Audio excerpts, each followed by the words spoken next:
సరిగ్గా దాడులకు కొద్ది నిమిషాల ముందే ఇండియన్ ఆర్మీ ఒక ట్వీట్ చేసింది. అర్ధరాత్రి 1:28 ఆపరేషన్ సింధూర్ మొదలైందని, దాడికి సిద్ధం, గెలిపే లక్ష్యం అంటూ ఆర్మీ ట్వీట్ చేసింది.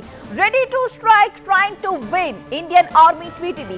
1:51 ఆపరేషన్ ముగిసిన తరువాత మరొక ట్వీట్. 23 నిమిషాల్లో మెరుపు దాడులతో ఉగ్రమూకలపై దాడులు చేశామని, న్యాయం జరిగింది, జై హింద్ అంటూ ఆర్మీ ట్వీట్ చేసిన దృశ్యాన్ని కూడా మనం చూడొచ్చు. కాసేపట్లో ఆపరేషన్ సింధూర్ కు సంబంధించి కంప్లీట్ డీటెయిల్స్ తో రక్షణ శాఖ ఒక ప్రెస్ మీట్ అరేంజ్ చేసింది. ఆపరేషన్ ని స్వయంగా పర్యవేక్షించారు ప్రధాని. ఇది ఆ ప్రెస్ మీట్ మరికొద్ది క్షణాల్లోనే ప్రారంభం కాబోతోంది. త్రివిధ దళాధిపతులు, ఆర్మీ ఆఫీసర్స్ అందరూ కూడా ఈ ప్రెస్ మీట్ కి సంబంధించి ఆపరేషన్ సింధూర్ ఏ విధంగా జరిగింది, ఏమిటి, ఎంతమంది పాల్గొన్నారు, వీటన్నింటికి సంబంధించిన డీటెయిల్స్ తో మరి కాసేపట్లోనే ప్రెస్ మీట్ ముందుకు రాబోతున్నారు. 1:28 చేసిన ట్వీట్ ని మనం స్క్రీన్ పై చూస్తున్నాం. Ready to strike, trying to win అంటూ ఆర్మీ చేసిన ట్వీట్ అది.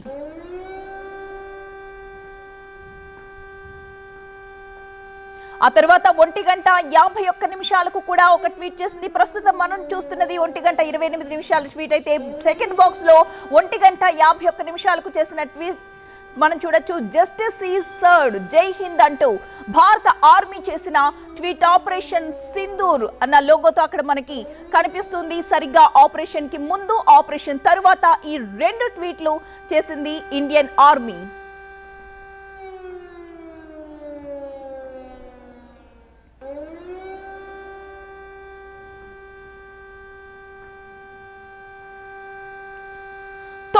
చోట్ల క్షిపణి దాడుల్లో 100 మంది ఉగ్రవాదులు హతమైనట్లుగా తెలుస్తోంది. మొత్తం 9 ఉగ్రవాద శిబిరాల్ని నేలమట్టం చేసింది.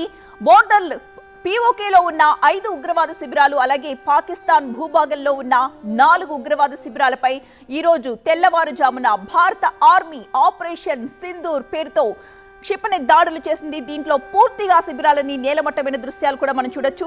ఈ ఆపరేషన్ కి సంబంధించి అసలు ఎలా జరిగింది, ఎంతమంది పాల్గొన్నారు, ఎన్ని నిమిషాల్లో ఈ ఆపరేషన్ ని ముగించారు, దాంట్లో వాళ్ళకి ఎదురైన కష్ట నష్టాలేంటి, ఇవన్నీ కూడా మరి కాసేపట్లోనే ప్రెస్ మీట్ వచ్చి భారత రక్షణ శాఖ పూర్తి క్లారిటీ ఇవ్వబోతోంది. ఎంతమంది ఉగ్రవాదుల్ని హతం చేశారు అనేది కూడా మనకి మరి కాసేపట్లోనే తెలియనుంది. ఇప్పటి వరకు మనకున్న సమాచారం ప్రకారం 100 మందికి పైగా ఉగ్రవాదులు మరణించినట్లుగా తెలుస్తోంది. మొత్తం 9 చోట్ల జరిగిన క్షిపణి దాడుల్లో 100 మంది టెర్రరిస్టులు హతమయ్యారు. జైషేకి చెందిన బహవల్పూర్లోనే 30 మందికి హతమైనట్లుగా తెలుస్తోంది. ముర్కుడేలో 30 మంది టెర్రరిస్టులు హతమయ్యారు. దానికి సంబంధించిన బ్రేకింగ్ వార్తని మనం చూస్తున్నాం. వీటన్నింటికి సంబంధించి మరి కాసేపట్లో రక్షణ శాఖ ప్రెస్ మీట్ పెట్టబోతోంది.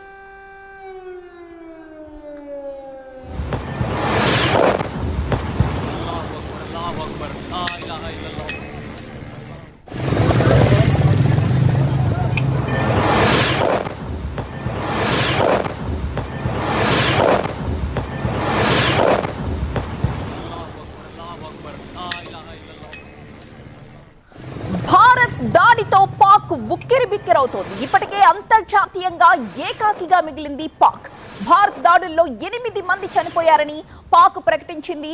35 మంది గాయపడ్డారని, 2 గల్లంతయ్యారని చెప్తోంది. భారత్ దాడి చేసిందని నిర్ధారించారు పాక్ ప్రధాని షాబాజ్ షరీఫ్. నిన్ననే ఐఎస్ఐ ప్రధాన కార్యాలయాన్ని కూడా సందర్శించారు పాక్ ప్రధాని. అత్యవసరంగా నేషనల్ సెక్యూరిటీ కమిటీ సమావేశం